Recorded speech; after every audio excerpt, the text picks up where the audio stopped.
two African countries. It's not a joke.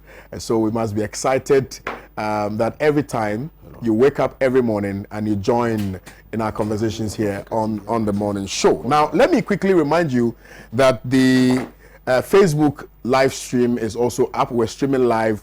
Our technical guys have been able to successfully fix the issue that we were facing the last time we're streaming on Facebook. So now you can watch us on Facebook. If you're leaving your home, don't worry at all. You can simply log onto your Facebook page, facebook.com/Pan-African Television, like our page, and begin to watch the morning show. I have been joined in the studios, and I'm excited about it, by Ambatayla Bernard Mona, who is the parliamentary candidate for the PNC in the Nadoli Kalio constituency. And yeah, well, not because the elections is just around the corner. Okay. Yeah, I've decided to. And the man who needs no introduction, Honorable ABF, said, you have a fan in Tamale. He's called Osman. Every time when he sends a message, before he ends the message, he says, "My regards to Honorable ABF Hussein." So you should look for him. It's a dedicated avid watcher of Pan-Africa TV. I see. And I told you that in Tamale and Sanaru, Pan-Africa is a word. Fantastic. Fantastic. Yes. So, Bernard, we are winning Nadol Kalio, correct?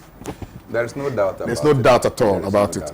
All right. So, we're going to be... Particularly with the assurance from ABA. Fantastic. All right. So, I like that. So, the NDC has to support you to win. The NPP has to also support you to win. I mean, we need the best for the constituency. Fantastic. And there is no doubt that in the midst of the candidates, I stand tall. The constituents are very much aware. So in the middle of a storm, you can mistake a window for a door. And then I continue to thank them for the enormous work that they are doing. Right. In the midst of the COVID, there are some dedicated ones who are their little way still propagating the message, and there are elders who keep calling me to counsel me. Fantastic. So I just want to use the medium even before you invite me, to appreciate the people of the Nadoli Kaleo constituency. Correct. And to say that together we shall overcome. How do you say that in our language? Katanan Lanta Tenadie. Fantastic. Now, things have been happening and people have been talking. And this morning, certainly, we are going to be discussing the very many issues that have been arising in respect of the COVID-19 pandemic. The minority has been talking and has been responding to the measures taken by government in dealing with the COVID-19 pandemic. Indeed, they are of the opinion that government has been very abysmal and has trailed in its efforts in dealing with this global pandemic, which has created, unfortunately, a bigger pandemonium within the world. Now, we're going to be having a conversation about that because Honorable ABF Hussein was present at that particular press conference that was held in Parliament, albeit that it was the minority leader, Haruna Idrisu, who spoke eloquently and passionately for the NDC. But I presume that Honorable ABF Hussein is seized with all the facts and will be sharing same with us. So we're going to be discussing minorities presser on government efforts so far and whether or not indeed they have done what they are supposed to do. Ghana's COVID-19 positive cases decline. Okay, that is what has been captured by the Ghanaian Times newspaper. Decline. That's what it says. That story is on page 40. I'm going to read a little bit of it. Sometimes the banner headlines are, and I'm sure you pretty much know because you are a seasoned journalist as well. So let me read a little bit of that story. Well, I will read a little bit of that story for us. But don't relax COVID-19 restrictions. CDD is advising that we shouldn't relax COVID-19 restrictions. On the front page of the Insight newspaper, rip off 98.3% of Ghana's gold in the hands of multinational corporations. And there's no gainsaying the fact that it is one of the reasons why we are underdeveloping as a nation. Now, these are the issues that we have tabled for our conversation today, and it's instructive that you respectfully share with us what your thoughts may be on these matters, and I will read them here for you, and I will share your messages with the rest of the world. Good morning to you again, gentlemen, and thank you very kindly for your time. Good morning. Comrade Bernard Mona, I would like to respectfully start with you on the first topic. we're talking COVID-19 even before we look at the minorities' response. But let's look at COVID-19 and what Ghana Health Service has been saying. I don't know whether it is a true representation of what the facts are. So I would respectfully crave your indulgence to read a little bit of the story for our attention. That story is on page 14 of the Ghanaian Times newspaper. And it says, and this story was written by Abigail Ano of Ghanaian Times. So Ghana's COVID-19 cases declined, as she recalls, 3,090. She says 3,090, but it's 3,091 confirmed cases, 18 deaths, 303 recoveries. Ghana Health Service. So the Ghana Health Service says Ghana recorded its highest confirmed corona cases on the 25th of April, and has since seen a decline in the number of positive cases. According to the Director General, Dr. Patrick Kuma Abuaje, within the last 1 week, the country has consistently seen a reduction in the number of positive cases, though it is not to say that Ghana was free from the virus. Following an earlier assertion by the Director of Public Health of the GHS, Dr. Bedusa Akodie, last Tuesday, that Ghana had reached its peak in terms of its infection rate. Some members of the general public have since countered the claim, raising concerns over the nature of the spread of the virus. It continues to say that, but in a reaction, Dr. Kuma Abuaji noted that if you look at the data, the same data I presume Dr. Baumia was referring to, we peaked on April 27th this year. And since then, the numbers have continued to come down till the last update, which was yesterday, Wednesday. And we hope it remains so. I'm quoting him now. We wish we were able to test cases every day and be able to report on the positivity. But we also have the opportunity to go back to see the day that samples were taken and how many were positive, which actually gives us something similar to if we had done testing in real time. He explained. And it goes on and on and on and on.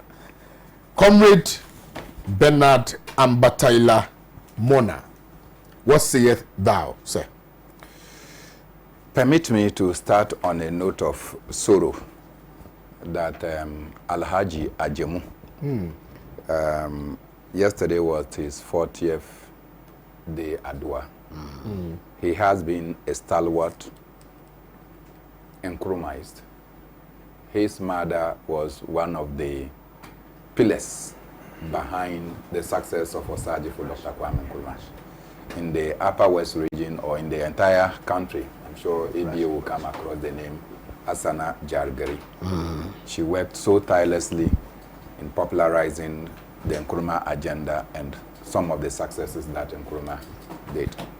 Alhaji Ademu took the stead of the mom and worked exceedingly hard for the PMP, so much so that when Leman was overthrown, he was one of the targets for the military junta that overthrew Leman, that he had to run into Burkina Faso and later returned when the country returned to stability. He passed on about 40 days ago, and yesterday they had to do the 40th day and Adwa. It's obvious that we should have all been there. Indeed, most party persons wanted to go there. But with the limit on the number of persons that will have to attend these things, you just have to be cautious because sometimes they are looking for you in the night. If you appear in the daytime, it's easy to just take you. So to the family of Alhaji Ademu, the Kabanya family, and all of us in the Nkrumahs, in particular the PNC fraternity, I send my heartfelt condolences, and I do hope and pray that Allah Almighty would have accepted him in his bosom. Kwame, having said that, let me move straight to say how devastated I was yesterday when I listened to the daily nuisance of press conferences. And I call it daily nuisance because what are they always telling us? They are always telling us the number of persons that have been affected. Nothing new. nothing strategic in terms of whether we are, as a nation, helping our pharmaceuticals to find a cure. In other countries, and I'm sure you know, that Madagascar, just after using their local herbs, they have come out to say... COVID organics. Yeah, they have come out to say they have developed what they call COVID organics, and they are promoting it so much so that South Africa is already ordering. Magufuli of Tanzania and many other countries are ordering. In Ghana, we have our COA FS.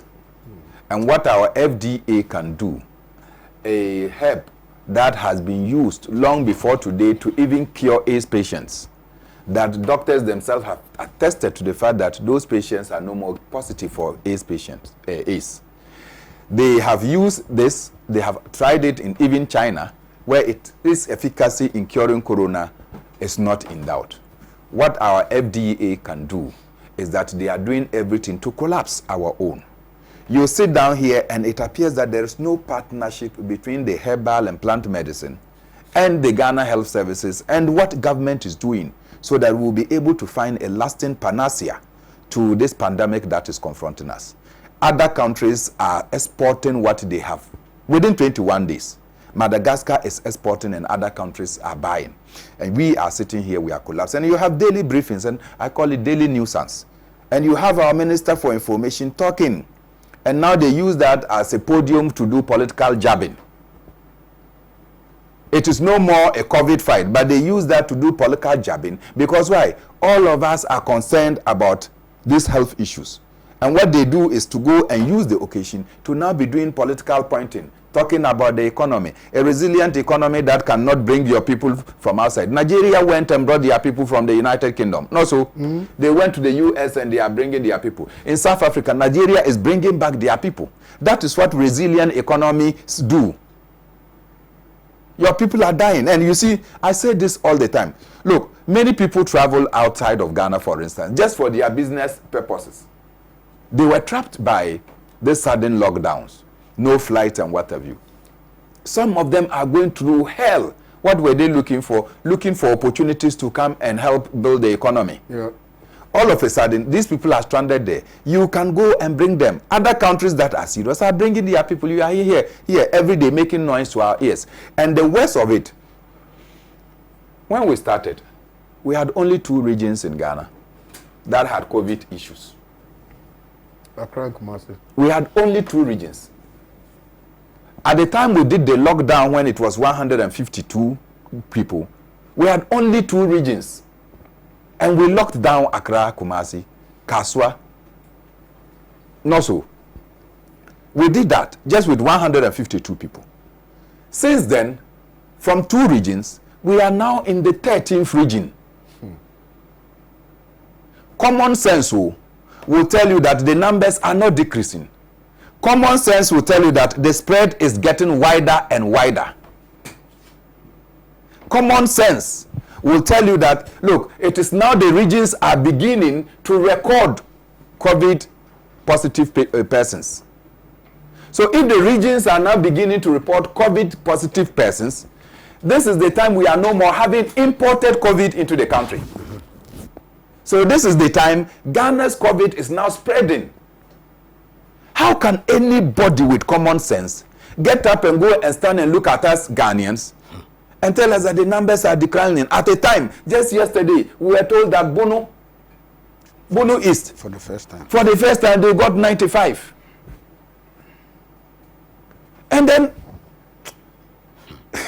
so, it's an issue of common sense and no sense. That's funny. No, it's an issue of common sense and no sense. Because common sense will tell you that from 2 regions, with 154 of 152, you cause a lockdown, partial lockdown of the country. Today, as we speak, you are at 3,091. In fact, yesterday, and I'm sure this morning, if you go and check the statistics, you will be getting to 3,200 or something. And you have people who will come and tell us that no, we have peaked. Who determines peak period? What graph are you using? The pandemic is now growing. We have not gotten to the end. Any proper person who does graphing will know that it is when we take control of the pandemic, then we can now announce that we are now COVID-free. Then you go and take your graph and plot it. Then you go and see at what point did you peak. Not when the virus is still continuing and ravaging people. Then you say that you have plotted a graph and the graph has peaked, and you are hoping, listen to the language, you are hoping that you stay there.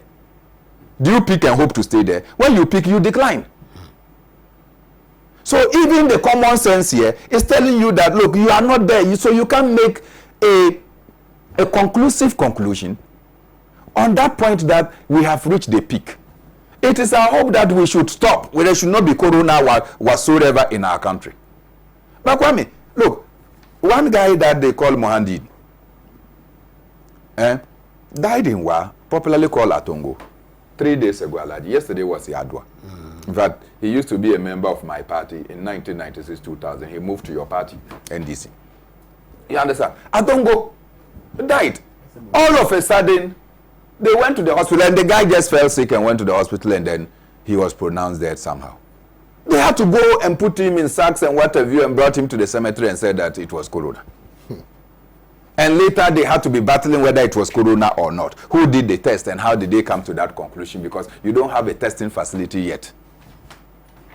So it now appears that if you make a mistake and die, you will be converted a corona patient. In fact, if you make a mistake and sneezing that you used to sneeze, and they will say, God bless you. And in my, they will shout more appellation and what have you to you. Today, Allah, you make a mistake and sneeze and see. All of us will scatter. We shall scatter from this studio. You understand? So, obviously, look, it is a pandemic that we are all worried about. But where it appears that we are doing everything partisanly. Take note, I'm not saying politically. Everything partisanly to say that we have reached an end. And this end we are talking about, we all know where it is leading to, Alhaji. President Akufo-Addo is not yet the flag bearer of the New Patriotic Party. I hope you are aware. Yeah. The New Patriotic Party will go and do their parliamentary primaries to elect parliamentary candidates for what they call the where they have city members. How do you call it? If something is not an orphan or barren constituency, how is the opposite? City members. The fertile constituencies, let me call it that way. In their fertile constituencies, they are yet to go, and I think they have 169. Yeah. So they have 169 MPs or places. They have to go and do either confirmation or to go and do their parliamentary primaries so that they can now confirm the candidates. They have not done so. So it appears that everything is geared towards first formalizing that they have candidates. Second, ensuring that President Akufo-Addo is confirmed as flag bearer, because within their own party there will be constitutional crisis as to whether he can be used as the presidential candidate for the New Patriotic Party in election 2020. So that is how come you see that almost every other day there is a crunch cabinet meeting trying to find out what message can we push to the Ghana Health Service, because after all, President appointed the Director General. So let's push it so that they can come and tell the people of Ghana in the false hope that we will believe that this is what is happening. Above all, Alhaji, I was coming this morning and my anger level was reaching a crescendo. Somebody sent a text to Radio Ghana, and my brother and friend Cecil, the person said, at a time when frontline workers, hospitals, doctors, nurses, Don't have PPE. they don't have PPEs. Kwame, they don't have PPEs. My wife works at one of the hospitals. They gave them nose or face masks. You use it for 1 month. Yes, face masks. How is that possible? 1 month. Check with the health, the nurses, and they will tell you. They give you face mask, and that allocation you have to use it for 1 month. This one, face masks. You understand? So when you have hospitals getting nurses, getting face masks, and we know that these things are supposed to be disposable. Kwame, you do it and you take it off. Not so. Yep. Drop it in the dustbin. people, that's the healthcare officers, are using it for 1 month. What are they doing? They are potential sources of transmission. Because they continue to use it, because when you use the face mask, it's supposed to attract the virus and stop it from entering you, not so. But you touch it all the time, and you go and touch patients. Yesterday, I'm sure most of you want CNN, Al Jazeera, and BBC. You heard nurses who met with President Trump saying that PPEs are not available to them and that they use their PPEs for 1 week. Even in the United States. Here we are. In the face of the absence of PPEs for health workers, government can go and buy PPEs and come and give it to Electoral Commission. Keep it. When there is opportunity, you go and do a new voters register. You wear the PPEs. And my brother Cecil was saying that, why the Electoral Commission staff, they are also Ghanaians. So I sent him a message. Are GBC workers not Ghanaians? Has the government procured for you PPEs? Government said he's giving something to the media, but we have not seen it. Has government procured PPEs for the GBC? And if EC are not frontline health workers, how come that they can have PPEs in store when those who are supposed to use PPEs are not there? If you go to Komfo Anokye Teaching Hospital, you go and see their pediatric unit has been shut down. Why? And we sit down here, Alhaji, and then all of a sudden, persons that are supposed to be groomed in the health, with health information, common sense too doesn't apply to them. So it is now a no-sense show. Come and say anything in the hope that Ghanaians will believe. First, we don't even believe the statistics you are churning out. Because over the period, your Ghana Health Service website, they come and give information, they pull it down.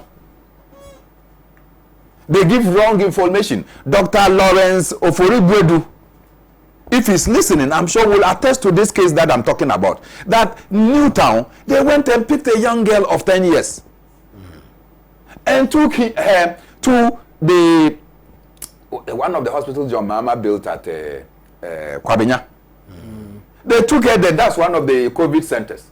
They took the young girl there. The young girl comes from my in-laws' house. I see. We said the young girl did not have COVID. They insisted. So I had to call Dr. Lawrence Bwedu. On 3 different occasions, they did 3 tests on the lady and all proved negative. Wow. They never even called me before they sent the girl back. So I don't know what we are doing. We are just tickling ourselves and laughing. And when Bill Gates' wife come and say that, look, if this pandemic should enter Africa, we will die in several tongues. Then people are attacking it. It is our attitude. When in the US, nurses can walk to the president and tell president that, look, our PPEs, we are using them for 5 days each, which is not right. Ours, we are telling lies. When we are using PPEs for more than a month, and we want to do that in order to score what point? You cannot sacrifice the life of the people of Ghana for political expediency.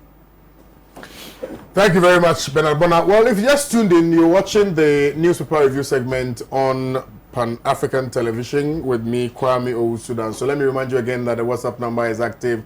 It's 0260846539. We're also streaming live on Facebook, facebook.com/Pan-African Television. So like I've started doing, let me just read a few of the messages on Facebook before I go to Honorable A.B. Fuseni. Positive change, and Saka Saleh, I've seen you're watching on Facebook as well. Good morning to you, Saka. Positive change. He's my kid brother. Yeah. Positive change in Medina says, we are where we are today as a nation as a result of bad governance and clueless leadership.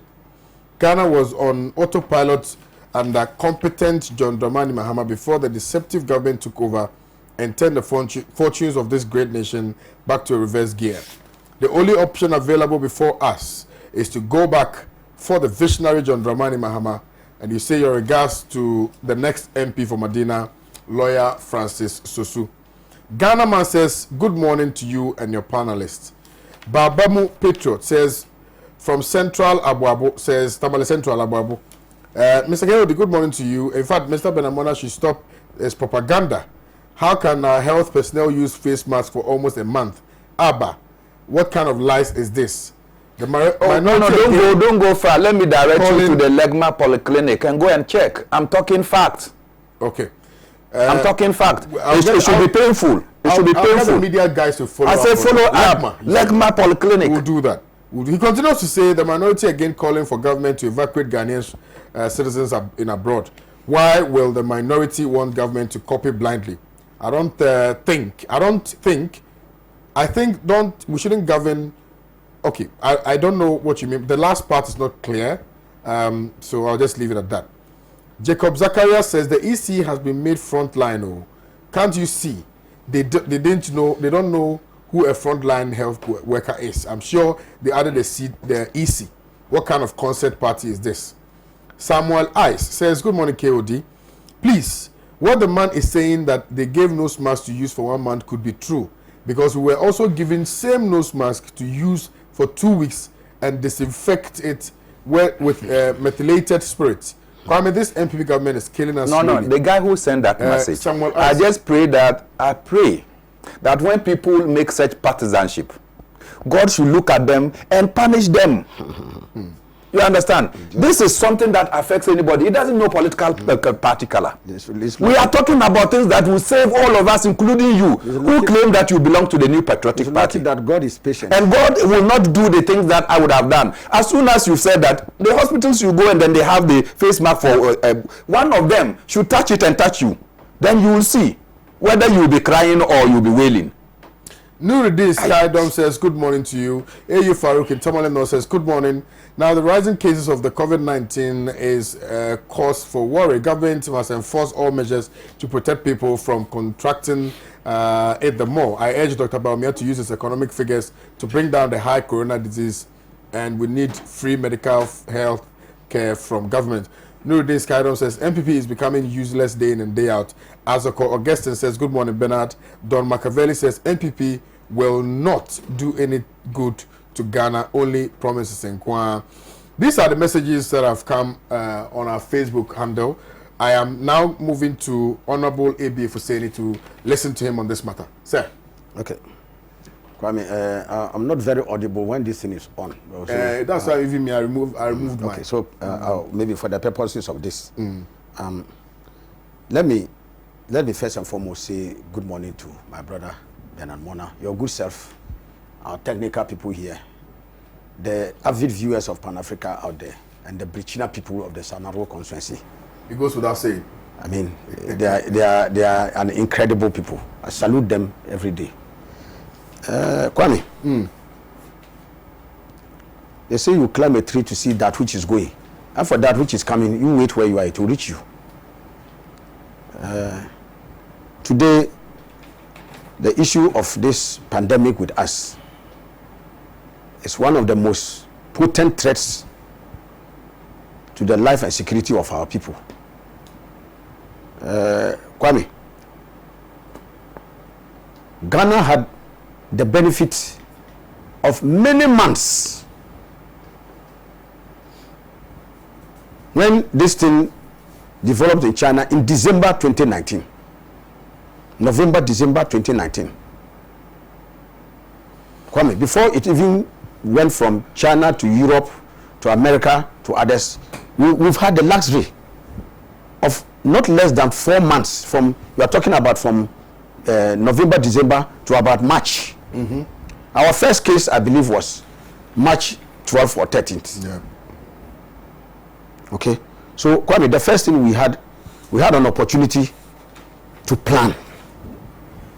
That once WHO had indicated that this was a global pandemic, and common English will tell you that if they say it's a global pandemic, it tells you that the size or magnitude of the disease was huge.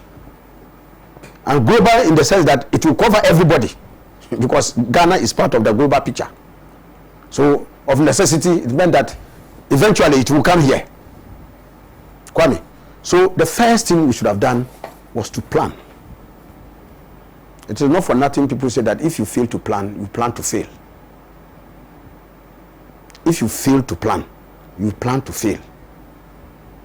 Kwame, today as we speak, if you ask this government that they should produce a plan for fighting COVID-19, Yamutu is not there. We don't have a plan. This government is subsisting on hope. Kwame, hope is not a strategy for fighting anything. You don't fight, and especially fight a pandemic with hope. You'll be defeated ab initio. So hope is not a strategy. It's a consolation, and that is not what we need in the fight of dreaded pandemics like COVID-19.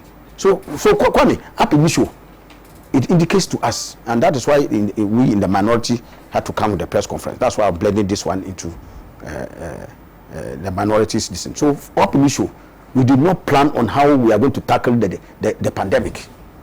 And that plan, Kwame, would have indicated to us the strategies that we use, the resources that we have to mobilize, the logistics we have to put in place, the testing centers we have to set up. Kwame, after minimums, we are still dealing with fundamentally two centers. How many months? So that's why I say a part of the absence of the plan. Okay? And Kwame, let me take you back to the very onset of the first two cases that came to Ghana. That is about March 12th, thereabout. You remember, it was following a trip the president had gone with the Norwegian envoy. And the Norwegian envoy came here and tested positive. Kwame, and one of the protocols, including what the Ghana Health Service and the Ministry of Health and government itself has told us, is that when there is suspicion that you have come into contact with an infected person, one of the basic protocols, first and foremost, is to go under quarantine 14 days. Yeah. I lie? If I lie, tell me. No, true. When the Norwegian envoy came back and was among the first people to test positive for coronavirus in the country here, he had maintained close contact with the president. Kwame, you remember there were a number of minority members in parliament who indicated that His Excellency the President, upon the revelation of this Norwegian envoy's positive test, must undertake the 14-day quarantine because he had come into close contact with the Norwegian envoy. Kwame, rather than do that, the president went all over the place. In fact, he was in Kumasi for the independence. The day celebration, yeah. You remember? He came into contact with many people, thousands of people. Okay. So you see that, and even subsequently for not just the independence, some other public engagements. And there were even engagement with pastors at the Jubilee House. Plenty! Without the mandatory quarantine. And even tests. Until the public started making, there were rumors in the public that the disease had come. And because the president was closer to this man, there was a possibility that he had had it. And then rumors started circulating until an official press statement was issued that the president had done the test and it was negative. I'm sure you heard it. You see, Kwame, there's something we call leadership in example. When the leader takes the lead, Kwame, and does something, he's sending a signal to the larger populace that even as I, as leader, I am not above this. So follow what I'm doing and setting the example for you. Kwame, remember His Excellency President Atamils, may Allah be pleased with his soul. He was coming from a distance and he went through the distance and said the people should search him. Symbolic as it was. Kwame, if you can search a president, who can't you search? You can search anybody and everybody. So if you can search, you see the symbolism that you have searched the president. You can't search me, you search the president. Master, after searching the president, who can't you search? So if the president does a test, who cannot subject himself or to a quarantine or to a test? So the beginnings of our problems came from there. When we make rules and regulations and they don't apply The leadership at the helm of affairs sees itself as immune to those regulations. They are cocooned from those regulations. They are exempted from those regulations. They don't send a positive signal down there to the people. So Kwame, that is part of the genesis of the falling behind that we had in this fight. You see, Kwame, like I said, and we didn't pay the requisite level of attention. When this disease was coming, before we took steps, for instance, to close the borders, to shut the airports, to start quarantining people, to start the regime of testing, Kwame, it had already gone into the populace. Many people had come from the airport. At the time we should have closed the airport, they came in large groups, mingling with the population. Some also came through the borders.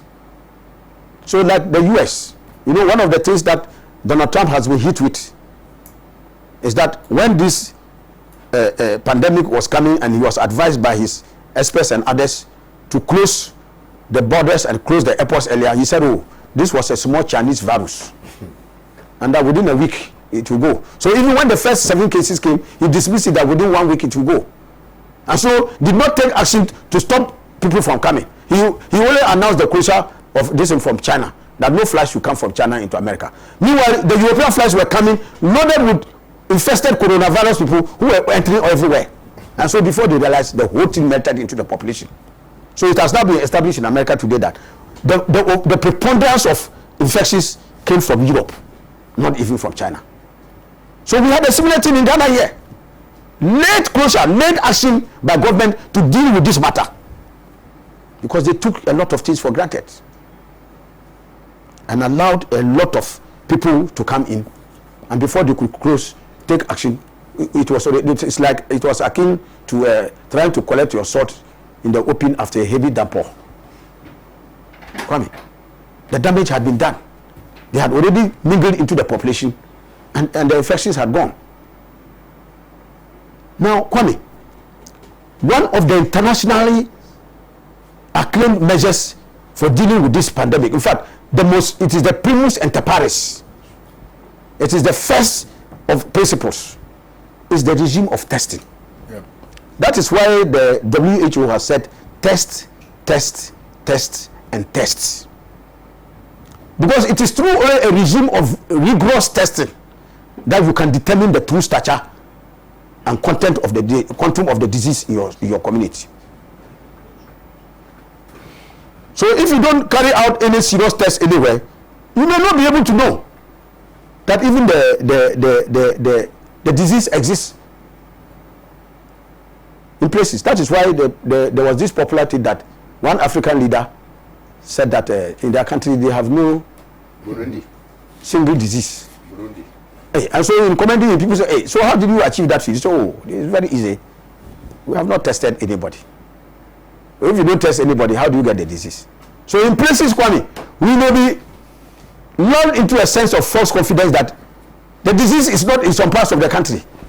How much testing have you done in those areas to determine that they are not there? Because you are simply waiting for somebody to fall down or to see somebody exhibiting wild symptoms. And even if the person is doing it and stays at home, he will not be noticed and taking action taken on him or her. It is when the person comes to a health facility. So if he or she does not go to a health facility, he escapes action. And that is why, Kwame, they are talking about random tests, stepping up the regime of random testing, getting testing into the communities. Because today, Kwame, we are having more than 80%. In fact, now the latest figures will even give us about 90% plus of community spread. That people are in the community and they are spreading the disease like nobody's business. So, Kwame, tie that with the kind of testing we are doing. What kind of testing are we doing? Kwame, the whole country, we've had only 2 testing centers. The one in Kumasi, KCC, R, and then Noguchi. Previously, we were told Noguchi's capacity was 1,000 and KCC 1,200. So when we started, it was 1,200 until they said they had to get some extra measures for them to do shift system and increase the number of testing. No, I thought it was 800 and 200. Well, we were told 1,002 and that one. But Kwame, the net effect of it is that the testing was not adequate. If the whole country had to rely on 2 testing centers, the result was that samples that were taken from far off places, some of them took 7 days to 10 days to 2 weeks to get the results back. Kwame, what is the consequence? Those whose samples were collected and they were awaiting their results were people who were allowed to freely mingle with the rest of society. They went to the markets. If there were public toilets, they went there with other people. If there were other gatherings and other, they went there with other people. They went to supermarket with other people. Kwame. So imagine somebody whose sample has been taken, which eventually proved positive, has mingled with people for 14 days. He took trotro and he sat with how many people? He went into a market. Kwame, look at our markets. How crowded. He went into a market. Can you contact these people? Even when you go into a market, do you know those you touch? You never know. Those who are in the vicinity, you never know. So how are you going to contact this? You haven't caught the madman, you are talking of shaving him.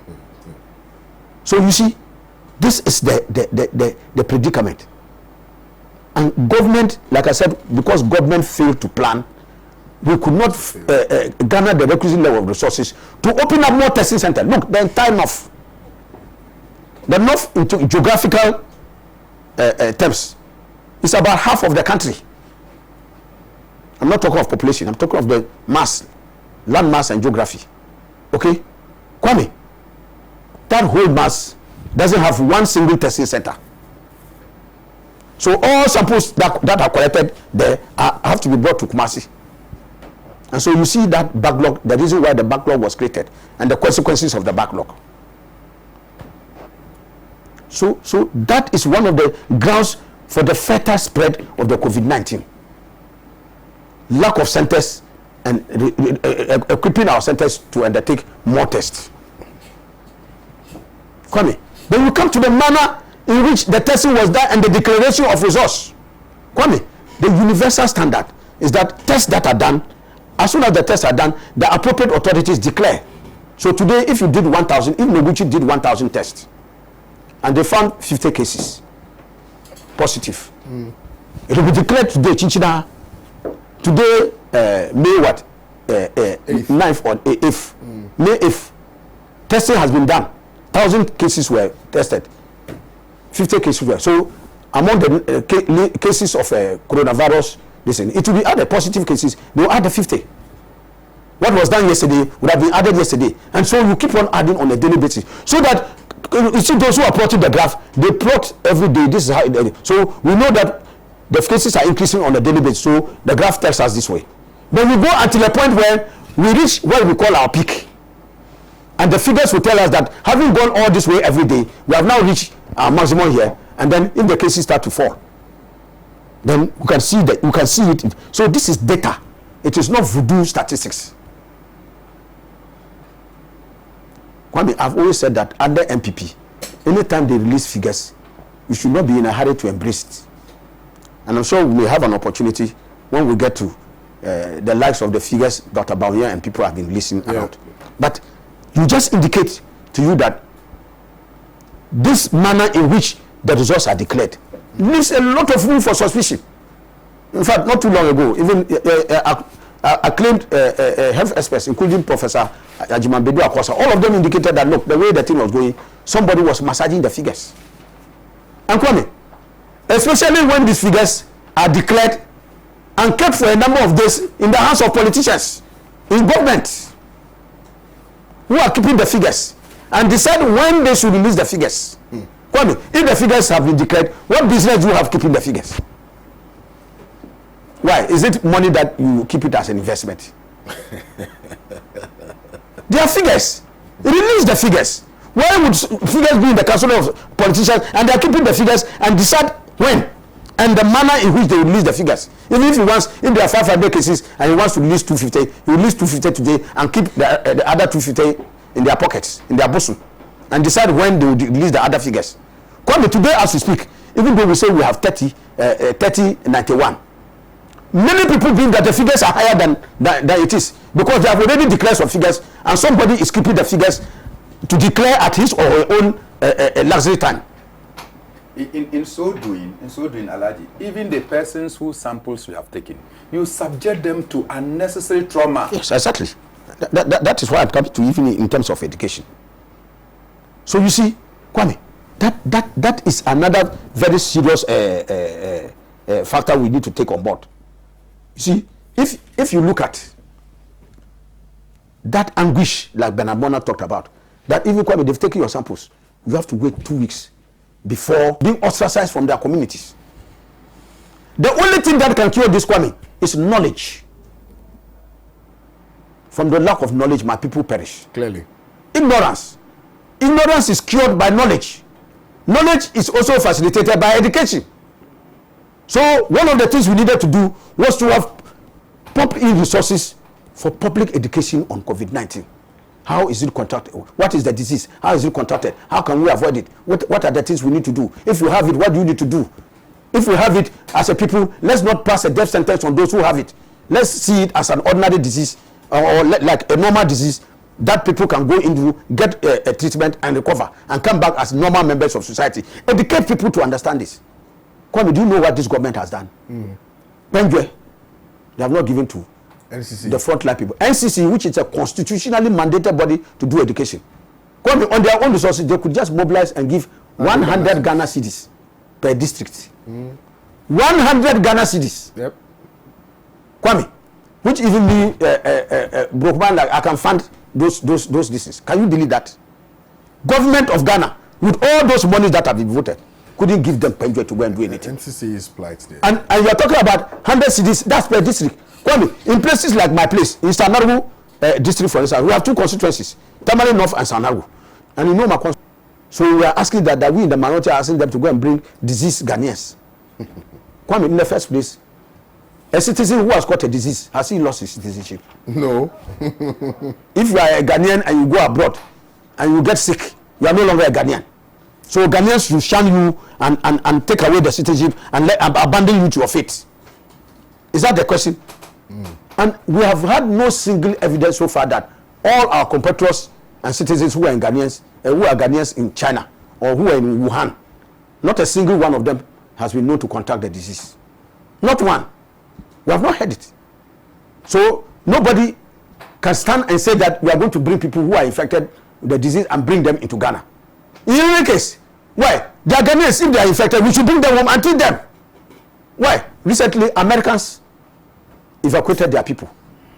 Some of them must have tested positive, and British. They must have tested positive, but they are taking them back home as citizens to go and treat them. A government's cardinal responsibility, first and foremost, is to treat its people. So whatever resources you have to spend for the welfare and security of your people is a cardinal principle. Government has a bounden duty to do that. Even African countries, South Africa, Nigeria, our neighbor Nigeria here, they've evacuated their citizens. Why? Is it not Nana Akufo-Addo who said, "Yeti sikasu, we should come here"? Kwame, a lie? True. Dr. Bawumia told us that the money is here. We don't even need money to borrow money to come and develop.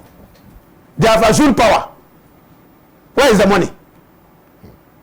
Money, when you ask them small, even to buy PPs, they say there's no money. You ask them to expand testing, they say there's no money. You ask them to do basic things, even mask. Kwame. Now we are making, one of the fundamental things is that mask wearing has been encouraged. We all wear mask. That's right, that was what I wear, but for the talking I would have been in my mask.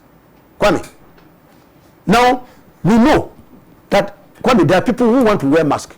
But, Kwame, the broke men in society, the level of poverty has increased so much that... What Kwame is doing is not how to wear a face mask. You see, he put the thing and he's touching it and he's touching his beard.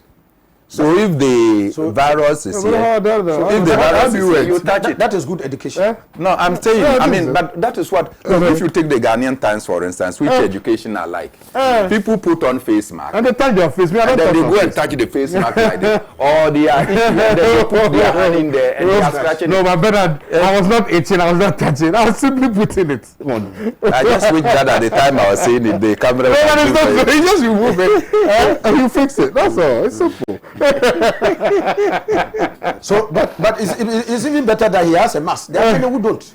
They come by, and that is the problem. That's the argument. That is why I'm coming to. That's the argument he's coming to. Now, they I think what I would do is that because he has found a way of bringing in the NDC press conference. So when he's done, I'll come to you to respond to also. See, because I'm saying that yes, it's good for government to make it even compulsory.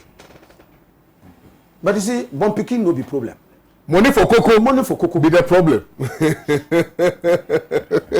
you make it compulsory, my brother, when as a broke man, you get up in the morning, in your pocket, one CD self, you know. Then is excited about the bomb picking matter. Yes.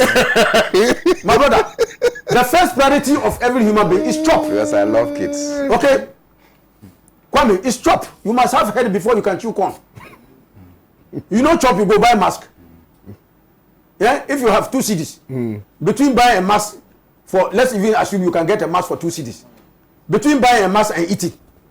Oh yeah, I go chop. Which one you go? Will you pick? I go chop. So man must chop first. Man get up in the morning, say, "Master, the thing where they for chop serve, they talk about mask." But the Christians, they can stay without it. You haven't gotten the man must not live by. You haven't gotten the main meal. You are talking of dessert. But I'm saying that as for the Christians, they can survive because they say man must not live by bread alone. But he didn't say that man must live without bread too. He said don't live without bread alone. Yes, but even that the bread is not even there. So you can use water in place of what bread. If you use water, but he didn't say that you should live without the bread. Because water cannot serve as food. It's a deception. It's a temporary relief. It won't cure your the panacea for hunger is not to hot diseases in your stomach. It's to go look for food to eat. Exactly. So Kwame, that is where we have come to. So government in making that kind of pronouncement, well intentioned as it may be, it's not backed by the appropriate requisite action that will make it enforceable. And I will step down. So why? Of all the plenty money that we have got, Kwame, just distributing free masks to people, how much is it? Step down. How much is it? Go and look at some of the frivolous things in the allocations that they were doing for per diem and other people to go and do certain things. Incredible. Can't we do those kinds of allocations and secure masks for instance and distribute masks free of charge? Yeah. And listen to the health minister where he was charging people that so masks can't Ghanaians buy masks and give it to their neighbors? Who legislated that neighbors have a duty and a right to buy masks to give it to their Where did that one come from? One government which has a responsibility, government which is collecting our taxes, does not think that it has a duty to buy masks, free masks and distribute to your citizens. Okay, honorable. And help prevent this. You are putting the burden on neighbors. Thank you. Where the neighbors get that responsibility? Thank you. Your aggression this morning sums it all. The plight. Let me just land on this note. Okay. So we in the minority are appalled by the handling of government. And we think that, Kwame, they are trying to create a false sense of security. False hope. If we give the people false hope, their what do you call it? Predicament will be worse. Because when the reality strikes, my brother, they will know that you are feeding them on false hope. And Kwame, why would government be doing this false hope? Like Bernard Mona said, don't let no Ghanaians be deceived. When the MPP government of Nana Akufo-Addo tells us that there's no politics in the world, it is steeped in politics. Kwame, number one, like Bernard observed, President Nana Akufo-Addo himself has not been elected flag bearer. The MPP has been trying to criticize the NDC that we don't have a running mate. And I've been asking them, they're even talking about a running mate. They don't even have a presidential candidate. The MPP, as we speak, has no presidential candidate. If they have one, they should tell us who the presidential candidate is and where he was elected. Okay. Which venue did they conduct the Congress for him to be conference or Congress for him to be elected? Well, let me. And on what date? So they don't have a. But I'm just like that. Okay. They don't have a presidential candidate. Okay. He needs to go for elections. The majority of their parliamentary candidates are not in place. Unlike the NDC, we have the full complement of our presidential candidate. Parliamentary. We have a full complement of our parliamentary candidates. The presidential. Oh, yeah, the candidates. Candidates. Okay. Across the length and breadth of the country. I see what you mean. Yeah. We have parliamentary candidates. We have a presidential candidate. It's just the running mate.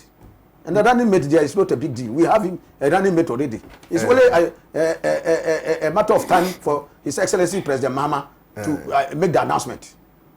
So there must be created a semblance of normalcy from now so that they begin to see whether they can make the opportunity for them to go for their Congress.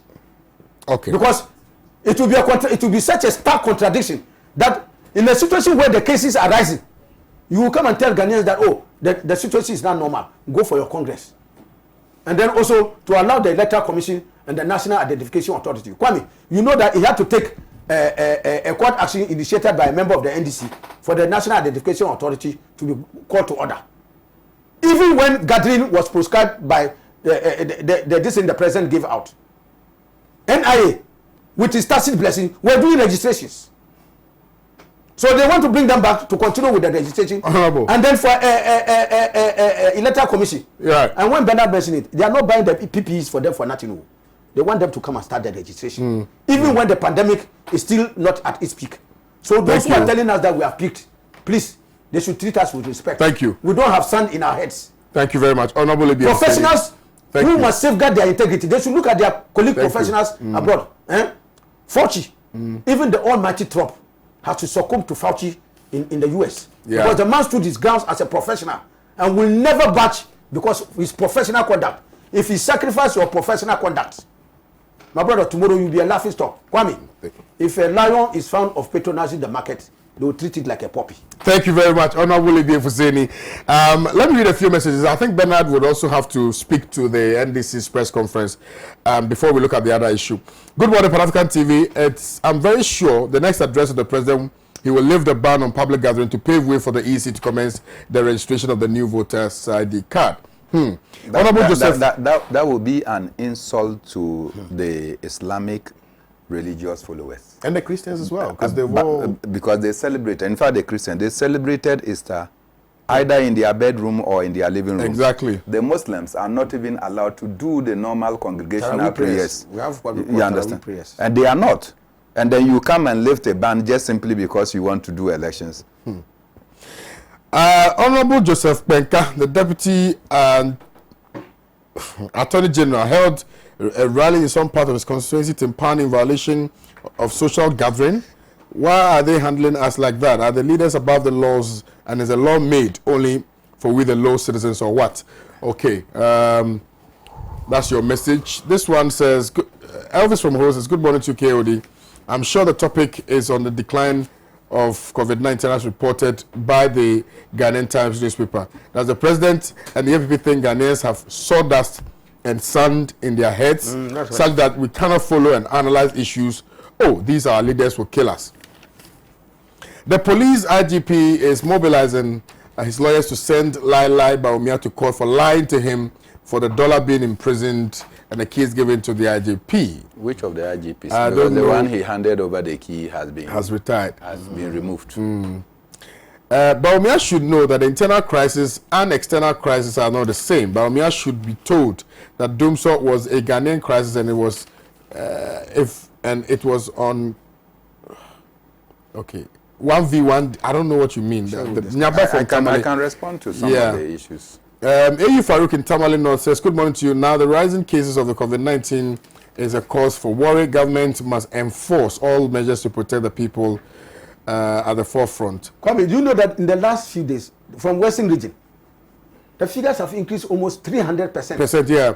Good morning. 300%. Yeah. By the time you have this escalation, you really say that you are peaked. What peak are you talking about? Good morning to KOD. MPP has failed us. I would like to know if our Vice President PhD research was on the topics a comparison, lies and insults from Kwesi, Tapa, Abotuase, Biakoya district.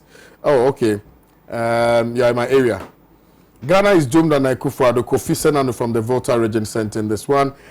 Kwame, everything that the government is using to fight COVID-19 was done by the most visionary leader, John Dramani Mahama. Hospitals, water, electricity, and what have you. As for you and I, we're not there, and his boss and their communicators, they are all Chris Mowat from Obuasi, Akaporeso. Let me do a few WhatsApp messages. Good. Ghanaians must be blamed, must blame President. He's always playing politics with COVID-19. Abubakar, aka Mr. Orange, watching live from Jamasi Ashanti Region. Kwame, you're doing well. Keep doing what you're doing. You always bring competent people. Bravo, bravo. Menawa Aiko, thank you. Kwame, good morning to you. To your panelists, Bernard Mona and the Provost Man ABF said, in fact, we, the Africans, are our own enemies. I bet if this discovered coronavirus drug by Madagascar happened to come from Europe, we wouldn't have treated it this way. Suleiman Abdul Ganiu from Janga sent in this one. Good morning to you, Kwame.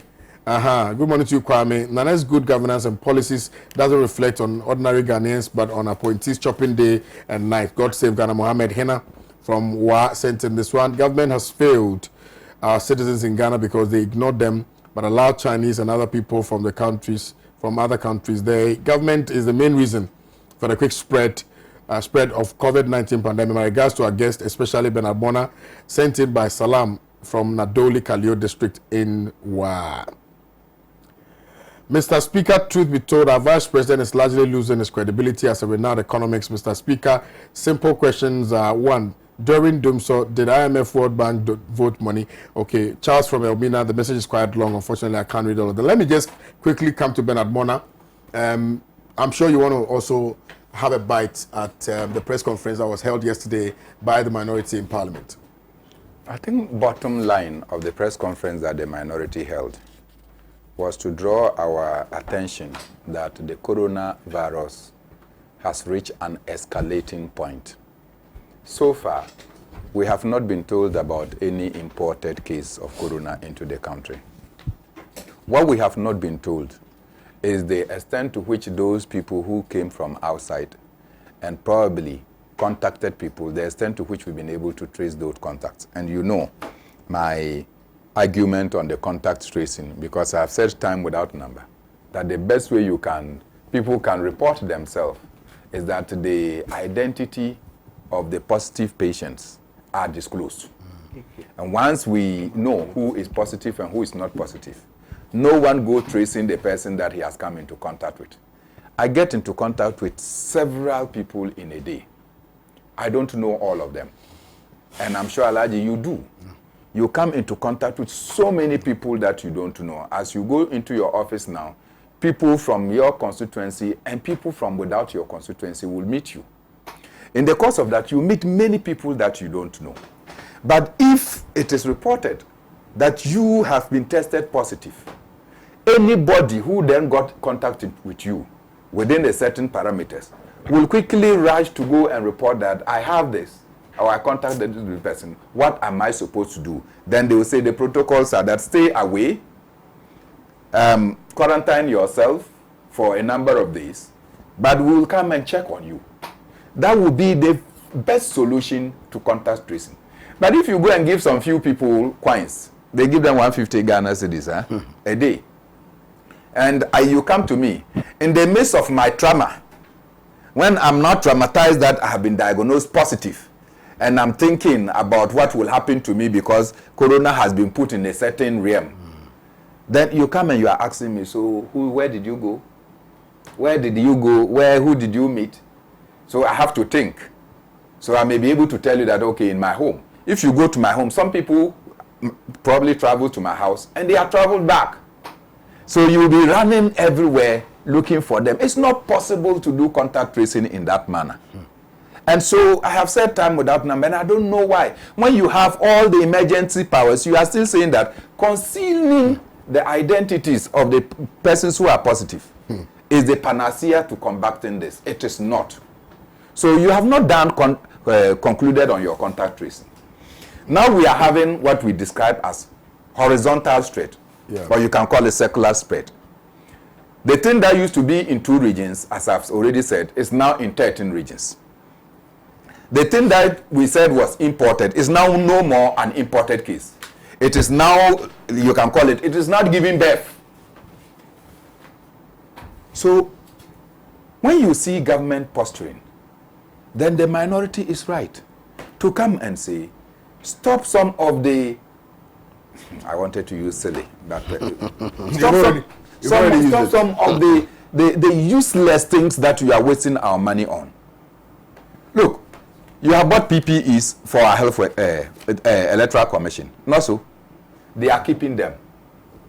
At the time they are keeping them, health workers are not getting PPEs. You took about 10,000 police officers to go and do your partial lockdown in Accra. As soon as you were done, you asked them to do self-quarantine. You tested about 8,000 of them. The army whose people were also used had to do self-quarantine for about 14 days before they came out. Why? Because you do not provide them with adequate protective gear or equipment. Yet you can go and take money. Intelligent as we are, go and procure PPE and go and lock it in the Electoral Commission's office. So that when Corona is over, a voters register that elected President Akufo-Addo, a voters register that elected President Mahama, a voters register that elected ABA and 274 others, a voters register that we just used to create new regions, a voters register that on 17th December 2019, we used to elect over 6,600 assemblymen and 33,000 unit committee members. Just recently, you sit down and tell us that you want to throw away everything, and because of your passion to do wrong with things that have to rig elections. Just say you are asking Ghanaians that you have bought PPEs for Electoral Commission. Okay, you have given PPEs for the Electoral Commission staff. Those of us Ghanaians who are going to register, we not be human beings. We'll be human beings. So we cannot be they will supply with PPE. They will give us PPE so that we can also go and do registration. Maybe. So that our thumbprints will be covered. Because I'm saying that we are going to use a machine where I put my 2 thumbprints and then all my fingers. You queue. I will do this and then I'll do this on the machine. When I finish, ADA will go and do this and do this. Kwame, when ADA is done, you go and do. Well, they said they can wipe it with that. Wiping it with the sanitizers are not 100% proof. Is that not what we are doing? We don't wipe it every person who comes there. No, even if they wipe it every person, the sanitizers are not 100%. And even if you wipe them, the whole machine will go off. It's not 100% proof. So you PPA Electoral Commission people, and then we who are now going to register, we should go and die. The people of Ghana must die for you to set in motion your rigging machine. So when the minority leader Haruna Idrisu says that Jean Mensah is running the Electoral Commission as if he's riding an NGO, he is not wrong. And those who know Haruna Idrisu has been one of the darling boys for the Institute of Economic Affairs. But for him to get to this point should tell you that if you want to continue to be a darling boy to an institution whose leadership has now transmogrified themselves into Electoral Commission people, and you are not careful, doom will spell in your house. And that is what they have to speak the way they have spoken. And I have no equivocation whatsoever that, look, there is much more we have to do. That we all want this pandemic to be over. But it is not time to start shouting Uhuru. It is not time to start saying that you are going to lift the lockdown. Those countries, look, if you go to Germany, they want to bring back their Bundesliga. That Bundesliga they are bringing, you know what they are doing? All the clubs, they test everybody. And they do that every day before you go to the training pitch. And even that they have given themselves more than 2 weeks. After which, when you are still going to play, they will disinfect every place and you go and play. They know what they are doing. You don't know what's up. And you want to go and do a lifting of the ban. Let nobody sacrifice the lives of the people of Ghana. Because life is given but once. And once you lose it, it's not recoverable. Correct score, Zakaria Sunyane says, disgraceful, Baumia, you have lost your credibility in 4 years. Where are your 570 dams? But the allowances doesn't give money or add value to the GDP, but Mohammed's infrastructure gives us money or add value. Sure, that's what thank you very much, sir, for your message this morning. Sir Fiamoklu, this debate, you said what? This debate, what is it? This debate on data and its misapplication deliberately to distort facts by the Vice President is another virus Ghanaians have to deal with. Yes. Thank you. Coronavirus. This one also says, good morning, sir. This one also says, hi, sir. Can you please ask the Finance Minister and Dr. Baumia why they presented different figures to the Ghana Parliament and that of the IMF? Combat from Nalerigu. Combat, hey, my brother, how are you? How are you? And a special good morning to our parliamentary candidate in Nalerigu Gambaga in the person of Alhaji Baba Seidu Isifu, popularly known as Alhaji Baba, incoming MP for Nalerigu Gambaga. Good morning, Pan-African TV. Common nose mask government can provide, but come and see what's happening in Chipone district. They are collecting motorcycles. Task 5 Ghana, donkeys, truck 2 GH, 2 Ghana, motorcane 10 Ghana. Meanwhile, we are looking for money to buy nose masks. Banier Abubakar from Wenchiki. Keodi, how can an economy that we are told now, that's thanks to Honorable Adongo, that our deficit is 9.5%, procure PPEs on daily basis. We are all reusing it. Greetings to Honorable Ebi Fuseni. We are taking notes of the proverbs. Jidefo from Adidome. Jidefo. Charlie, my ewe no come this morning. Thank you, Pan-African TV. I'm watching you live from Kitikrachi in the OT region. My home region people, they watch me, pa. Thank you. Keep on educating us on COVID-19 because some Ghanaians don't understand the rules. Speak? Do they speak away? No, or we don't they speak Ayibe? We speak Guan. We're Guans. Speak and let me see. Oh, I'm sure it's fixed. Binabra, Ayibi.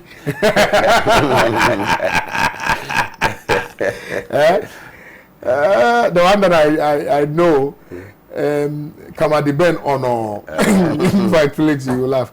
Good morning to you. Please, NIA must come back to the 3 northern regions. Nuhu from Daboya sent in this one. The issue about face mask to frontline health workers is very serious, and what your panelists are saying is true. I was given an N95 face mask on the 22nd of March 2020. And that is what I'm still using till today. Our boss said we should always dry it in the sun and bring it to work. Meanwhile, I work in the theater where no infection should be tolerated. Yes. And face mask, ideally, should be discarded after each surgical procedure. That's why when you are too frustrated and you do certain things, people say health workers are callous. You, the media, should talk for us. My regards to your panelists. Mona is my senior brother from Upper West Region, and ABA is my MP. I stay at Bolo, Palsi. Yes, it's my constituency. Yes, but I don't want my name mentioned because I might be victimized at work. I also stay at Palisi last stop when I'm in Tamale. Yeah, so he said he might be victimized at work. For sending the message. But I have it. No, you see, when you are sometimes you are pained by the things you come across every day. You see the truth, and then you are talking, and you have some you sit somewhere and send a message, and that's why I'm saying that. Look, you see, God, sometimes we have to tell God something. Anybody who sees the truth in these matters and know that we are all in danger, and you go and sit at some corner and take your phone and write search. God should visit you with the pandemic. God will do that. And then we will come. God is a patient God. But it is not right. We are talking about our lives. And then when we are telling you what the situation is so that we can take remedial actions, you are there. The God will deal with those people. I've said it that Kwame, anybody who touches coronavirus money, you will never have peace on this earth and the hereafter. Hey, good morning, Kwame.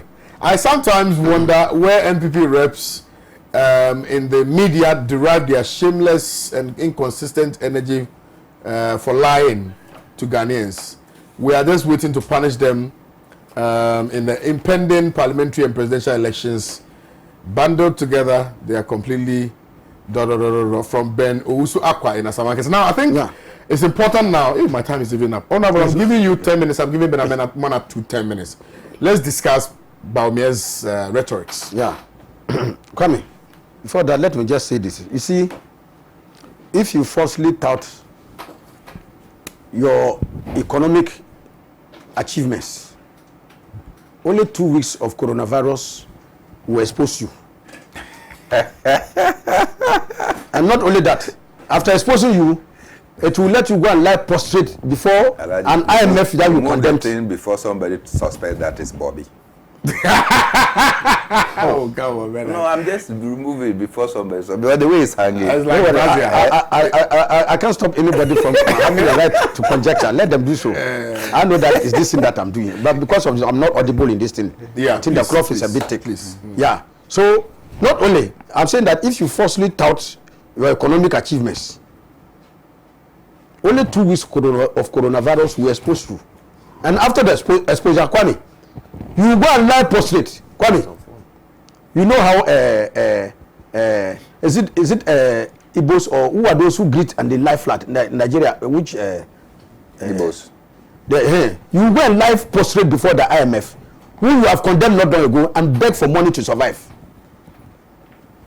Kwame, I said it long ago, and I have said that especially this is holy Islamic month of Ramadan, Muslims should say special prayers, not only for our brother Bawumia, but even President Akufo-Addo. They need special prayers. Bawumia is a Muslim. Serious redemption to be able to put this country on a safe scale. If you have a leader, or leaders who equate a global pandemic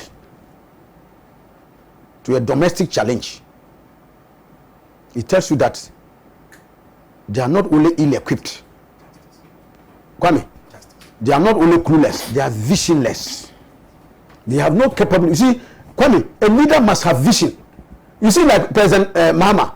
President Mahama's vision was, look, let the health infrastructure across the length and breadth of the country be built, because the country will face challenges in the future. Kwame, do you know that but for President Mahama's some of the hospitals and facilities, where would you have been in terms of this pandemic that we are facing? That is what we call vision. Match that against the myopia that we have. And I ask myself, Kwame, why is it that anytime the MPP has a dirty job to do, they have dirty propaganda which in the end will backfire and make the person who presented an object of derision, an object of ridicule in the public domain, an object of laughter. It is Dr. Bawumia that they will push to go and say it. I feel very angered as a Northerner that he allows himself to play this ignominable role. And for me, Kwame, it doesn't bode well for his image and integrity, for his high office and stature. When you were running mates and you were doing that, it's a different ball game. Even though, even then, your image and integrity as a person of that stature even mattered. Not to talk of now as Vice President of the Republic. Kwame, that's why I said that if a lion is fond of patronizing the marketplace, they will treat it like a puppy. If an adult patronizes the play of children, he will carry their drum. You see the image he has carved for himself. If you saw even social media, he was thrown like I don't want to use the word. Terrible. His image was torn into shreds, tatters. Okay? Why will you subject yourself to this? And especially given what he said. First and foremost, comparing Danso with this pandemic. It tells you that you are not even on. You can't even appreciate the elementary basis of the two things you are comparing. Okay? So Kwame, I think that my advice to our brother is that he should do himself a lot of good. Some time ago, I heard that he said that our sister Samira, the wife, advised him that some of the things he should stop. I don't know if Samira is, he should remind him of the former advice to do him well. But Kwame, coming back to the substance of the issues, Dr. Bonya is the chairman of the economic management team. Alai? True. Now, this is the economy. He says we should deal with the data, and we are dealing with the data. He said President Mama should deal with the data first before coming out to say this thing. Even before President Mama speaks, some of us who even are privy to this data, and I want to salute my colleague Honorable Adongo for the marvelous job he did on him. Kwame, on Wednesday Palava, I want to say that all Ghanaians should feel very, very outraged about the Nana Akufo-Addo government, about what they have done to us. They have insulted Ghanaians. They have treated Ghanaians with contempt and disrespect by coming to no small place like the Parliament of Ghana, where the accredited representatives of the people are. Kwame, I didn't get up one day and walk to Parliament. I was elected overwhelmingly by the people of the Standard constituency. The British people. Yes. In my first election, Kwame, I got about 80% of the vote. In my constituency, the MPP has never won one polling station. And that is to tell you that the British people of the Standard constituency know what is good. Okay? So I didn't work there. I am a representative of the, just like my 274 other colleagues. So that house ought to be treated with decorum and respect. So when you have a budget presented by a finance minister, which is the work of the economic management team, which is the budget of the president of the republic, Nana Akufo-Addo, Kwame, they come and they present different set of figures to parliament. And then when they are looking for money from the IMF, they go and face reality and present a horrible picture of the economy. When it is Ghana, they paint a fantastic picture of how well the MPP has done. But when they are coming before the IMF, because they need money, and they know that there will be greater scrutiny of the money that they need. And the program that they come, they'll find out. So they go there and present the reality of the picture. Kwame, just look at a few indicators. The Vice President talked about statistics, data. In 2018, in the budget, they presented that they will do a deficit of 4%. And that they did. In fact, not even when he was doing the review, they said 4%. 2019, 4.5%. Positive. Kwame, they go to IMF. And for the same deficit, Kwame, in 2018, when they told us they had done 4% positive, they had done minus negative, that is -7.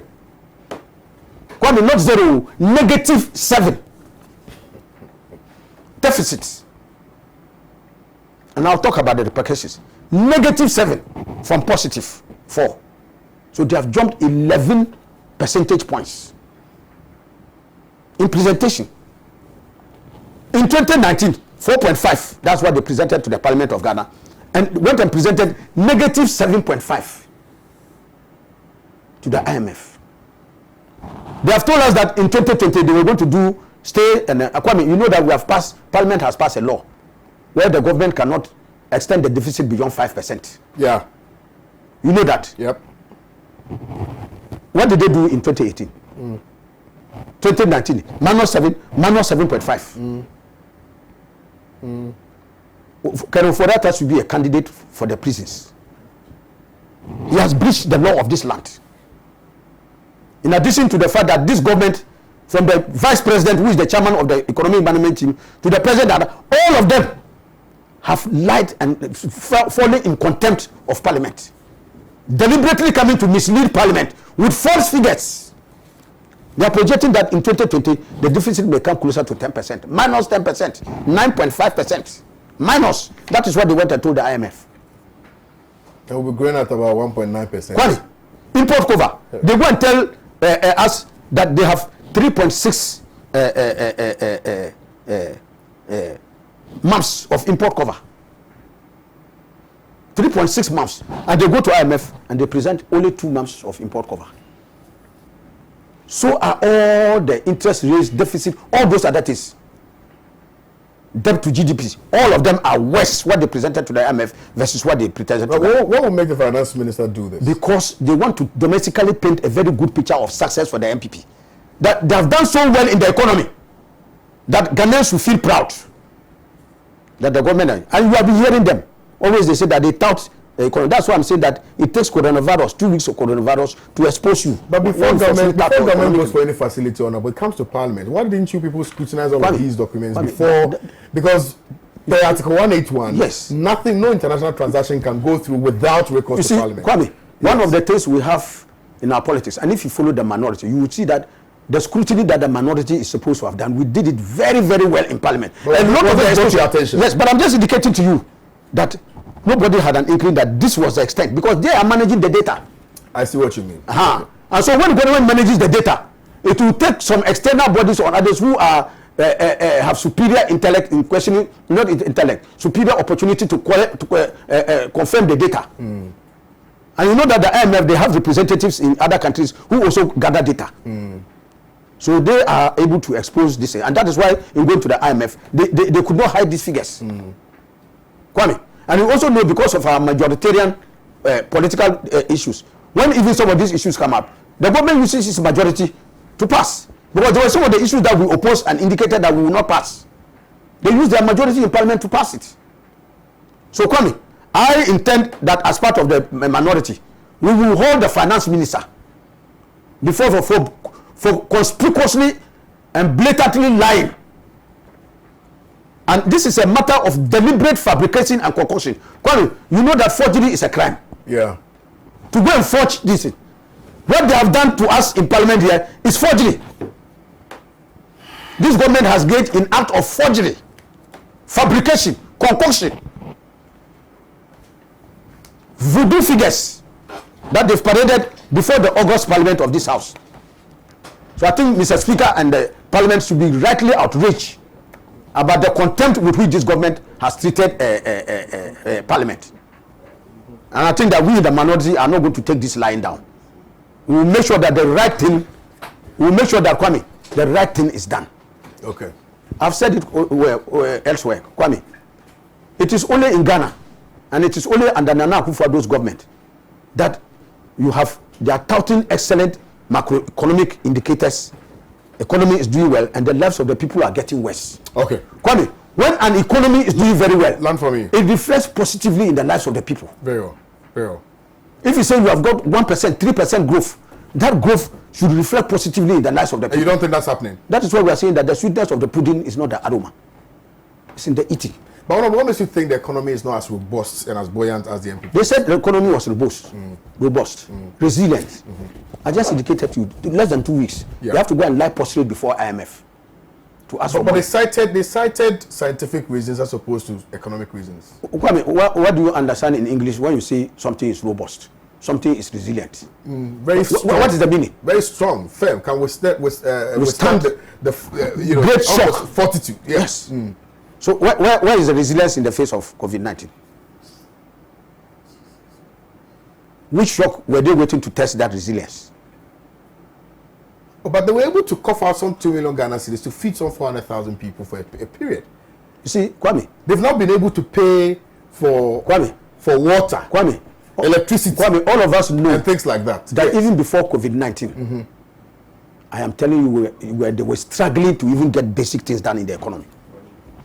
So let nobody be deceived that it is just COVID-19 that has exposed this government. They were sitting on the threshold of exposure. It was only a matter of time. Kwame, and I told you that it had reflected negatively. Ghanaians everywhere were crying. Kwame, we were all crying. Every MPP supporters, they were crying.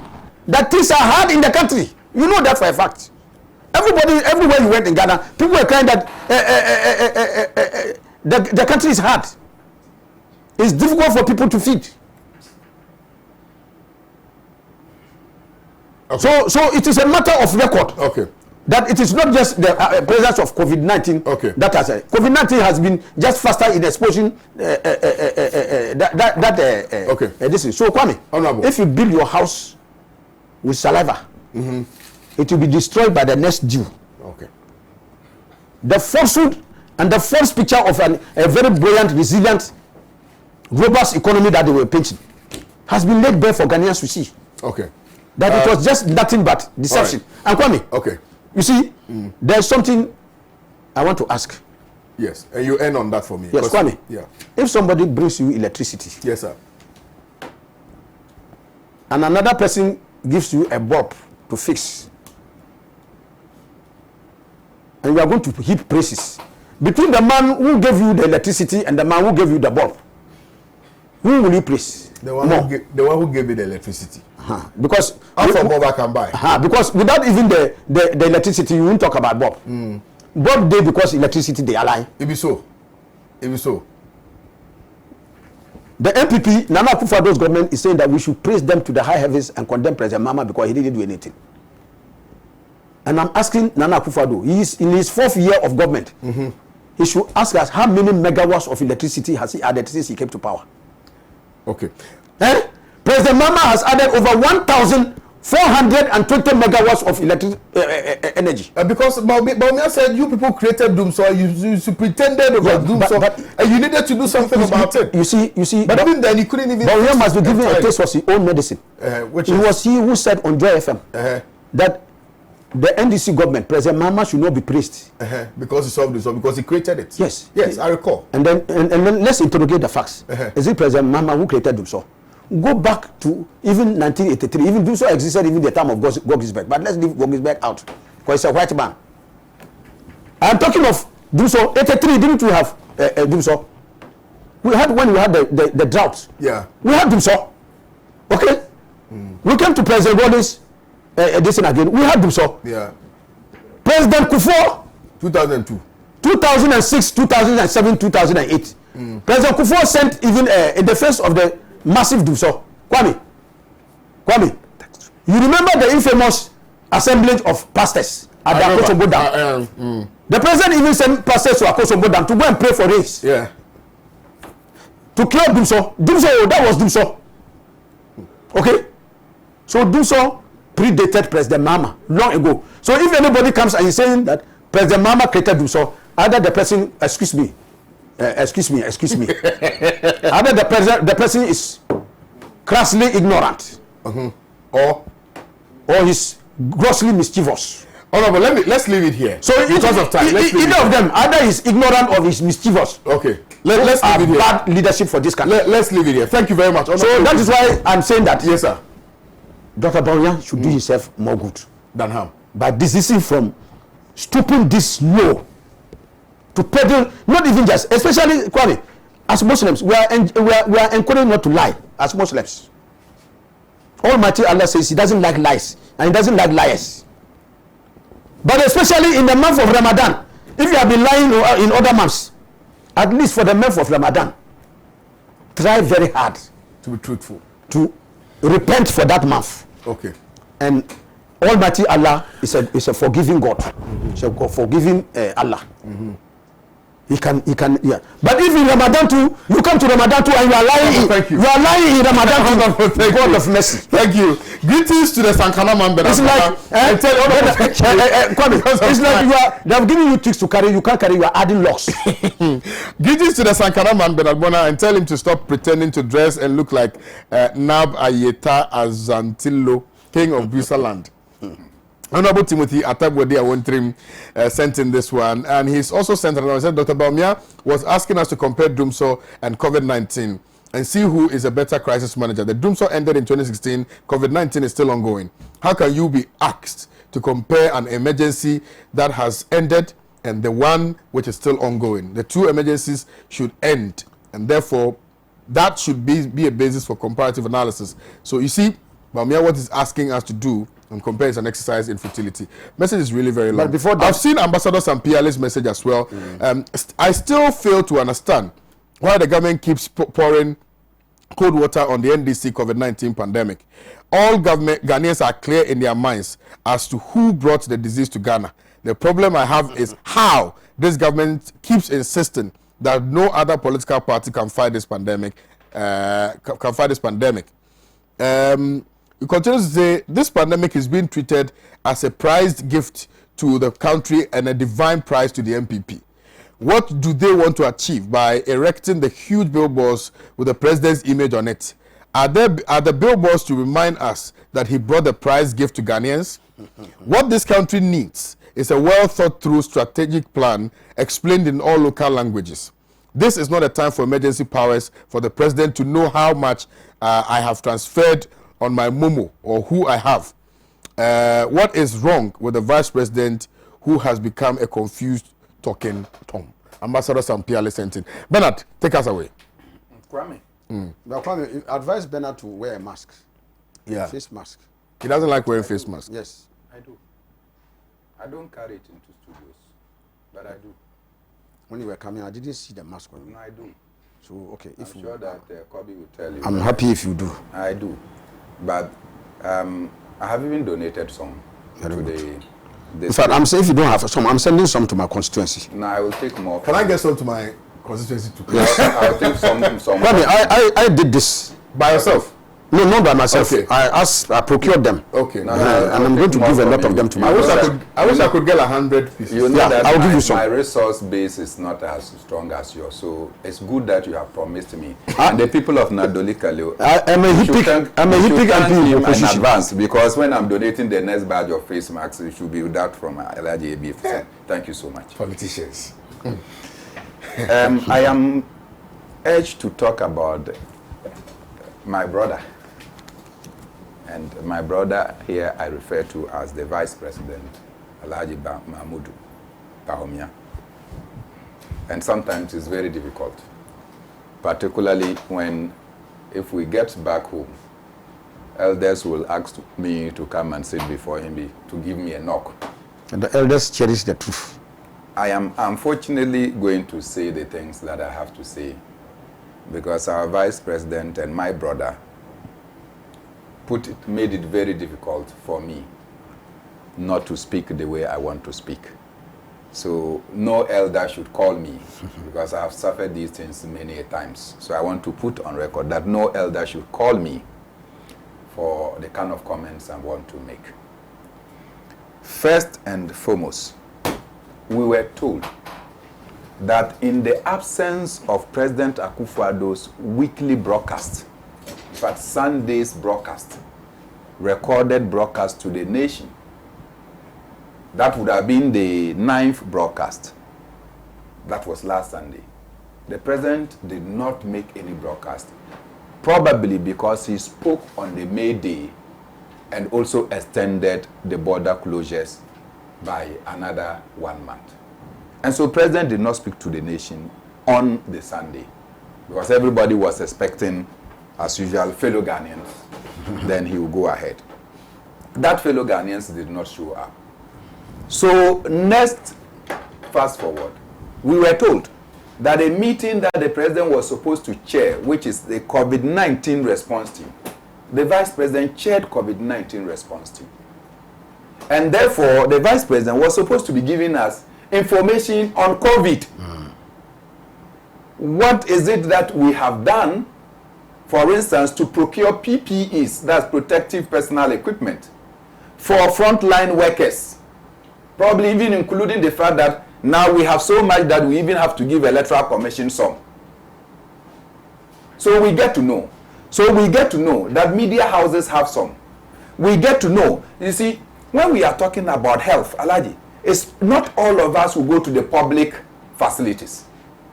The doctors who have clinics and small hospitals, we go there. In fact, most often we'll go there before. And when our situation is dire, then we are referred to the bigger public hospitals. I lie? Correct. You never lie. So you go to these hospitals.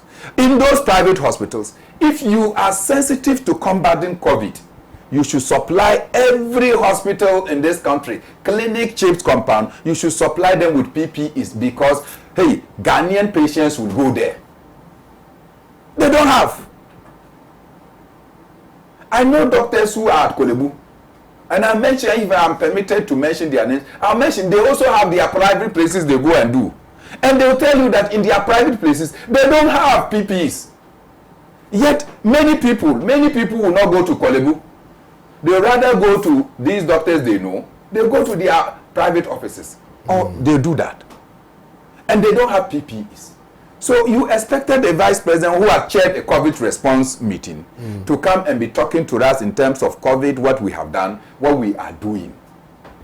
Then our vice president chose to come and tell us that we have had 2 crises, and that one was internally generated and one was external, and that the internal is Danso. Bawumia is not wrong when he says that the internal is Danso. But the period that Bawumia captured the internal Danso is the challenge. Because Bawumia should know that 24th February 1966 was the beginning of Danso in Ghana. Yeah. I've seen a video of a certain man who was... You understand? Was the beginning of Danso in Ghana. The day they overthrew Kwame Nkrumah, and I say this with all the energy that I can command. I have regret. You understand? Osaju Dr. Kwame Nkrumah was building a Kosombo Dam, which was 600 megawatts. At the time, the total energy demand of Ghana was just 50 megawatts. The people say we don't need it. Buzie and Co went and said that Nkrumah was building a prestigious edifice and that he was wasting Ghana's money. The World Bank, the IMF, the US, everybody didn't want to. Nkrumah had to go and use his negotiation skills to get Kaiser to come and set up Valco. Valco alone took 300 megawatts. With Ghana taking 50 megawatts, we had 250 megawatts spare. That is how come we're exporting energy to Benin, to Togo, to Cote d'Ivoire, and Burkina Faso. So Nkrumah had a plan, knowing very well that he was doing an industrial expanse. Agriculture and many others were going to come on board. We needed energy. Alhaji, that did not stop. Nkrumah was looking ahead. In that, Nkrumah started the Atomic Energy Commission, where nuclear plant was brought from Russia. So by now, we would have started nuclear generation some 40 years ago. Buzie came and took over power. The nuclear reactor that we had, they packaged it and gave it to the Americans and brought a toy one. The nuclear energy, Yamutu. So if you are talking about Danso and the crisis we are having today, you can't come and just cut it within this period. You have to start from the period where we decided that nuclear energy, where China is surviving on nuclear energy, India is surviving on nuclear energy, the United States is surviving on nuclear energy. We are even told that it is cheaper. We decided that we'll take our nuclear reactor and give it to the United States of America, and they gave us a toy one. At the time that Nkrumah was doing this, the Akobra mini dam, to use to generate hydropower, was also in place. After the 1966 coup, the Akobra mini dam irrigational project, where it is, Yamutu. Then you come, even Bui Dam, equipment were moved to site to start construction. It stopped and ceased. When Bui was of no more relevance, we got the Chinese to come and do it. Then you are there. They cater Apam Road. You know Apam. Central region all the way to cater in the Volta region. There is a wind belt. Wind belt, yeah. I remember. There is a wind belt where we are putting turbines to generate wind energy. Yeah. After the 1966 coup, cut off. I remember. Solar energy, until recently when Atamils and Gold went and did the 2 megawatts in Navrongo. Yeah. Wind, solar energy, Yamutu.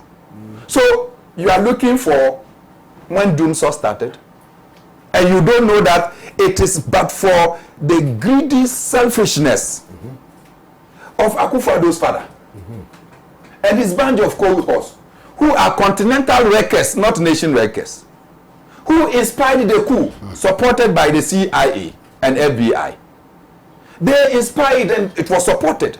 They overthrew the agenda of Nkrumah. So all these energy sources that Ghana was going to add, we will not have been even be doing thermal energy, which is the most expensive.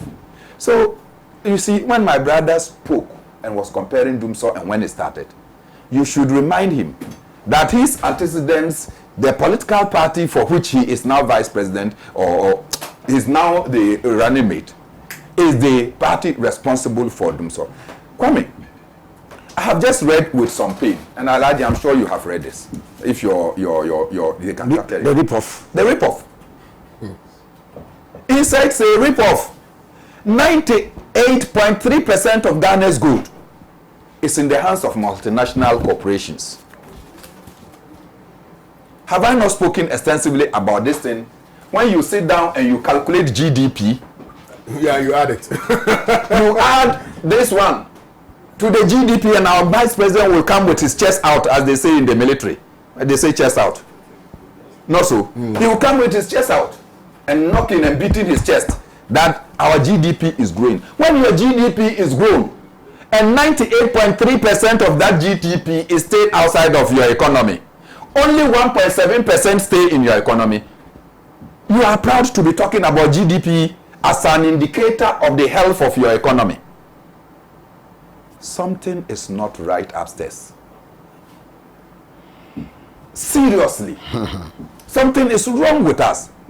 Between 1990 and now, about 5.2 billion of gold wealth has stayed outside, with only 87 million in your country. We have to clap for ourselves. You clap for ourselves. And there we are, at a time when people are struggling to get life. We are saying that we suffered lice off. And that because we suffered lice off, we should not be talking about a disease that is killing us. We should be talking about lice off that occasioned nearly 4 years ago and how it was resolved, instead of talking about how we are going to overcome this disease that is killing our people, this disease that has made us to go and lie prostrate before the World Bank and the IMF and accepted their conditions without any debate. Here we are, and my brother is the one leading this kind of thing that we have to talk about. And so, I'm sorry, but I couldn't help it. We have to elevate the discourse. We have to understand our peculiar circumstances. Yesterday, I listened to the Minister for Health. And the Minister for Health says, Ghanaians are expecting government of Ghana to buy them face masks, and that we are expecting everything free. And that they should also do something. Alaji, the last time I checked, the lowest cost of a face mask, the one they sell on the, is 3 cedis. But I can tell you, I'm not supposed to say this. People send you messages requesting for 20 cedis just to feed themselves and their family and 3 kids. So you think if the person get the money, so that person gets 20 cedis to feed 3 kids and a wife. He should go and spend 3 cedis each to buy face mask. 3 times, let me call it 5, is how much? 15. So it will be like 5 cedis. And that face mask is supposed to be yanked off and thrown away. Any government that is sensitive will be looking at how these basic things, particularly when it has to save our lives, and will produce the next generation of vice president and presidents, the next generation of ministers and what have you, MPs. This is where our people need our compassion, not to be talking about Danso. Thank you very much, Bernard Mona. Bernard Mona is extremely emotional today, and I can understand why. I think that we've gotten to a point where conversations must be had about how we can develop ourselves and bring people up to power and ensure that the Cocoa Seller's child would one day also become the pilots that they've always wanted. So it's a shared responsibility, like I always say, it's a collective responsibility. And in times of crisis, that is when true leadership is demonstrable. And true leadership can only be demonstrable if the people who are being put at the helm of affairs act in a manner that finds expression within the conscience of the, as we describe in law, the reasonable man. So thank you very much, Honorable A.B. Fuseni. I cannot thank you enough for your time today. And thank you very much, Bernard Bona. I cannot thank you enough for your time today. To all the viewers across the world, we are super grateful to you for spending your quality morning with us. We greatly appreciate it. For those of you who were able to send in your messages, I want to apologize for not being able to read them, because I'm sure you very much agree with me that we needed to have an expansive conversation on these matters because of the relevant nature of same. So I apologize to you for not being able to read your messages. I'll do better from Monday. My name is Kwame Owusu Danso. If you say a prayer, say one for me. I'll see you guys on Monday. Do have a very wonderful weekend. Alaji and Alaji will certainly, surely come your way tomorrow with my very good friend and brother, Sena Nombo, as your host. I'll see you guys. Tell Timothy. Timothy was, in fact, Ambassador Sampiale was teasing you. He was laughing. He just said the message of food and started laughing. Ambassador Sampiale. So ask him when my PPs are coming from my constituency. Fantastic. I'll ask him. Timothy. He is listening. Timothy, you didn't win primary, so all the organization you did to become MP, deliver it to me. Thank you very much. I'll see you guys on Monday. Do have a very wonderful time. Always make Pan-African TV your companion. I'll see you. Have a great weekend. Bye-bye.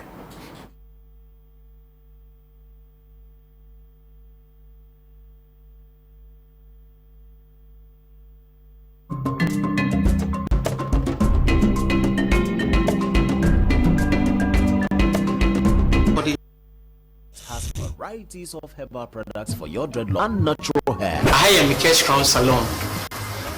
Now, keeping natural hair